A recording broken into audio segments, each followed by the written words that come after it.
I'm now pleased to be able to introduce Jack Armstorng and Joe Getty. These are the morning guys on News Talk 910 AM KKSF. Many of you obviously are familiar with them as well. They bring their fiscal conservative and socially moderate views to the radio every morning from 6 to 9. They're right in line with the ideals of the Tea Party. They're big on government fiscal responsibility and personal responsibility. We are very proud to be able to have them come and give you a piece of their mind today. Ladies and gentlemen, Armstorng and Getty. Thank you for that warm smattering of applause. And thanks for having us today. We were at the Tea Party rally in Sacramento at the state capitol yesterday, where they wasted a tremendous amount of money.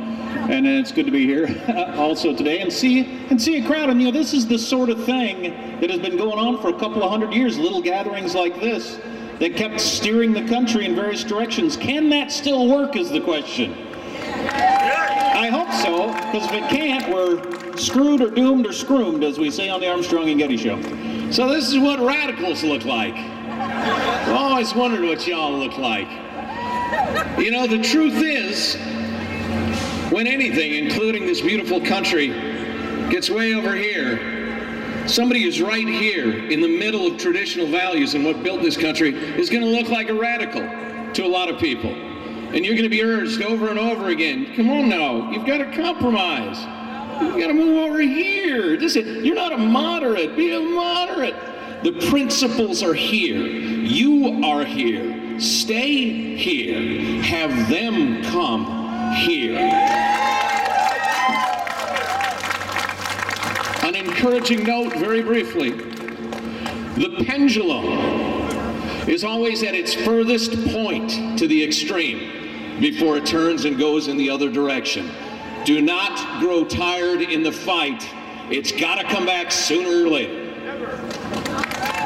Well, it doesn't have to. See Greece, see the Roman Empire, see a lot of empires throughout history. Damn you and your realism. That crumbled from within, and it's almost never an outside force that comes in and conquers an empire. Almost never. Or at the very end it is when you've crumbled from within. It's always internal, and it's happening right now. It's the most predictable disaster in our nation's history. If you can do simple math, you know what's going to happen. We spend more money than we take in. You can only do that for so long. It's obvious to flipping everybody except for the people in the Republican Party and the Democratic Party who vote and try to change things. And we've got to stay on them. We got to stay focused, like Joe said, on what we're trying to accomplish here, and not think party. Just think about, look, are you going to do something about this out-of-control debt and the fact that we spend more than we take in? It's such a simple notion. We all know it. We can't do it at home. We can't do it with our credit cards, but our government does it day in and day out.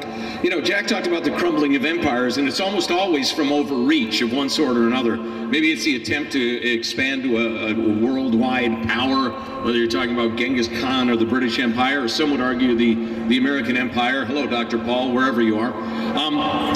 But the overreach that troubles me the most in the American empire is the internal overreach. This incredible cancerous growth of government within our borders. This voracious appetite to grow its power and to centralize that power to better exercise it. Local, local, local. The idea of Washington, D.C. as our Mount Olympus, and the president is some sort of God, has gotten completely out of control. Bureaucracy grows. It must grow. It's a law of physics, as sure as gravity, as sure as light, as sure as the sound waves going across us. Government seeks to grow. It seeks to consolidate its power. And it's not only the right of the people, but the duty of the people to oppose that growth. The EPA, wonderful idea. We want clean water. We want clean air. That good intention has metastasized into something absolutely dreadful and oppressive, with police powers all its own. Jack and I have been working with the Pacific Legal Foundation. The Sackett case in front of the Supreme Court. There's people getting fined $35,000 a day by the EPA because their subdivision lot was declared a wetland. They had no recourse. There was no appeal. There was only submit or pay the fine. Yes, we have to battle these elected officials, but the disease of unelected bureaucracy is the one that's going to kill us. Roll back the regulations, roll back the bureaucracy.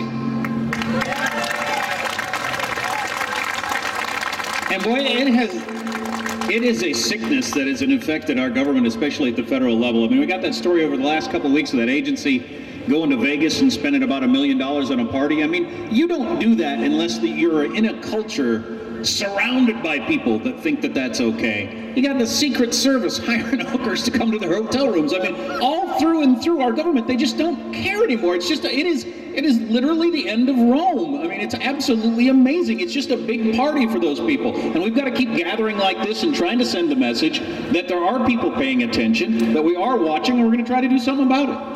I'm told that the Secret Service is going to rename itself the Victoria's Secret Service.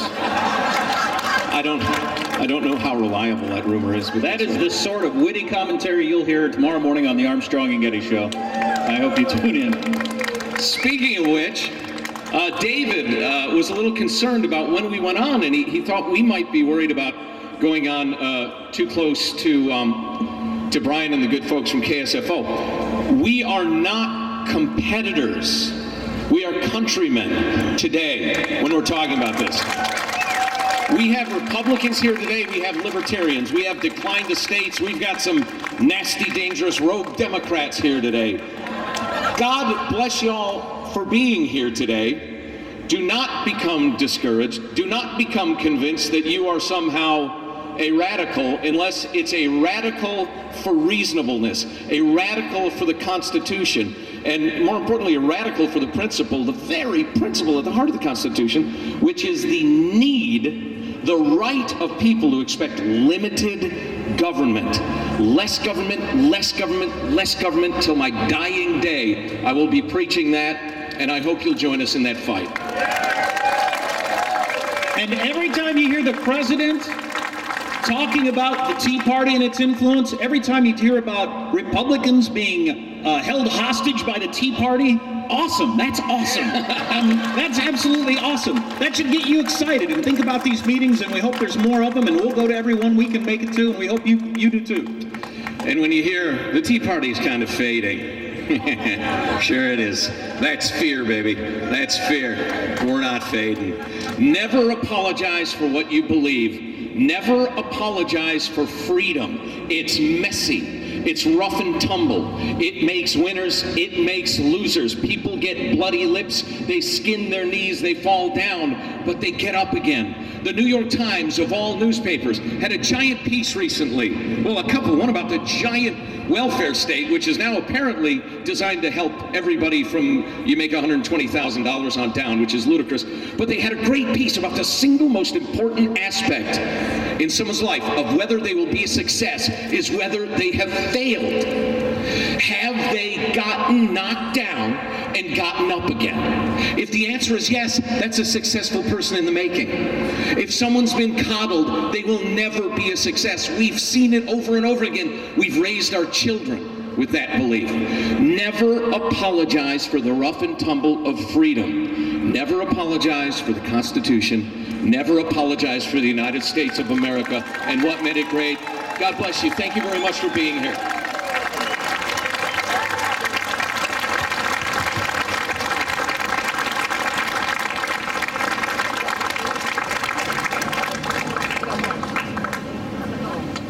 Ladies and gentlemen, Armstrong and Getty.